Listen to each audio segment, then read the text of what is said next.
আজকে আমি ধন্যবাদ জানাই জনাব হিফজুর রহমান সাহেবকে, এই প্রাইভেট অ্যাসোসিয়েশনকে, যাতে আমরা শিক্ষা মন্ত্রণালয়ের অধীনে আনতে পারি এবং আমরা সারা বাংলাদেশে এটার বিস্তার লাভ করতে পারি। সেই জন্য উদ্যোগ সুন্দরভাবে নিতে হবে এবং আজকে আমাদের যে প্রধান অতিথি আছে তিনার কাছে আহ্বান জানাবো যে হিফজুর রহমান সাহেব সহকারে এই বিএমএর কেন্দ্রীয় কমিটিকে আপনি সর্বাত্মক সহযোগিতা করবেন। বাংলাদেশ মাদ্রাসা অ্যাসোসিয়েশন ওনাদের প্রধান যারা আছেন তাদের কাছে আমার আকুল আবেদন, এটাকে একটা গণ্ডির ভিতরে সীমাবদ্ধ না রেখে কিভাবে বিস্তরভাবে সারা বাংলাদেশে ছড়িয়ে দেওয়া যায় সেই উদ্যোগ আপনারা গ্রহণ করুন।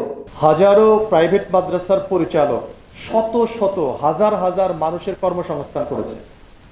অনেক সময় পরিবেশগত কারণে অনেক ফ্যামিলির সন্তানদেরকে মাদ্রাসায় ভর্তি করাতে অনীহা প্রকাশ করে, কিন্তু প্রাইভেট মাদ্রাসাগুলোর প্রতিষ্ঠা হওয়ার পর এখানে অনেক সম্ভ্রান্ত ফ্যামিলির সন্তানেরাও এখানে পড়ার সুযোগ পায়।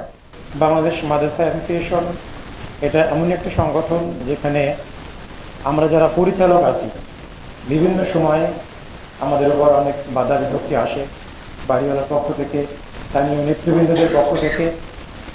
তার উপর বড় একটা ভূমিকা পালন করে বাংলাদেশ মাদ্রাসা অ্যাসোসিয়েশন।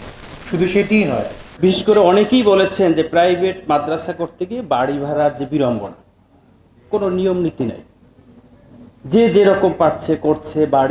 বাড়িওয়ালা তাকে সালাম দিতে দিতে প্রিন্সিপালরা মানে এমন অসহায় ফিল করে, একজন মহতামি, একজন প্রিন্সিপাল, একজন মাদ্রাসার, যে মনে হয় যে একজন আলেম সে থাকার কথা ভালো একটা অবস্থানে, সে একটা চোরের মতো একটা অবস্থা হয়ে যায়, এমন একটা অবস্থা।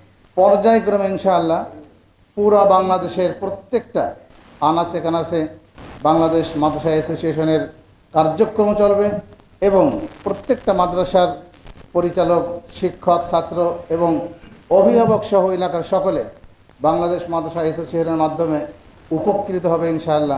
এই দেশে সুবিধা বঞ্চিত যেই বিশাল বড় জনগোষ্ঠী আছে তাদেরকে পিছিয়ে রেখে বাংলাদেশ তার কাঙ্ক্ষিত লক্ষ্যে কখনো পৌঁছাতে পারবে না। আপনারা খেয়াল করে দেখবেন, বাংলাদেশে কওমি মাদ্রাসা যদি না থাকতো, রাস্তাঘাটে পথ শিশু পথবাসী যে পরিমাণ বাড়ত এটা আপনি কল্পনাও করতে পারবেন না। এখানে একটা কথা এসে যায়, মৃত্যুর স্বাদ তো সবাই গ্রহণ করবে, কিন্তু জীবনের স্বাদ কারা গ্রহণ করবে? জীবনের স্বাদ। এই যে আমি পৃথিবীতে বেঁচে আছি, এই বেঁচে থাকার যে একটা স্বাদ, মজা, এটা কারা গ্রহণ করবে?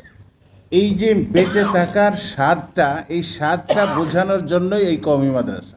মৌলানা আব্দুল হামিদ গওহারি সভাপতি, মৌলানা খালিদ জবান তারা সিনিয়র সহসভাপতি, হাফেজ মাহমুদুল হক হাফিজি সহসভাপতি, মুফতি খুরশেদ আলম সহসভাপতি, রফিকুল ইসলাম সিলেটি সহসভাপতি।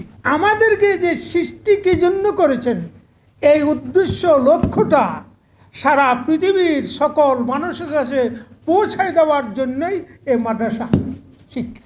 ধর্মীয় শিক্ষা মানবতা কল্যাণে সবচেয়ে বেশি কাজ যে শিক্ষার দ্বারা আমরা অর্জন করি মানবতা, সে মানবতা শিক্ষা দেয় একমাত্র ধর্মীয় শিক্ষা।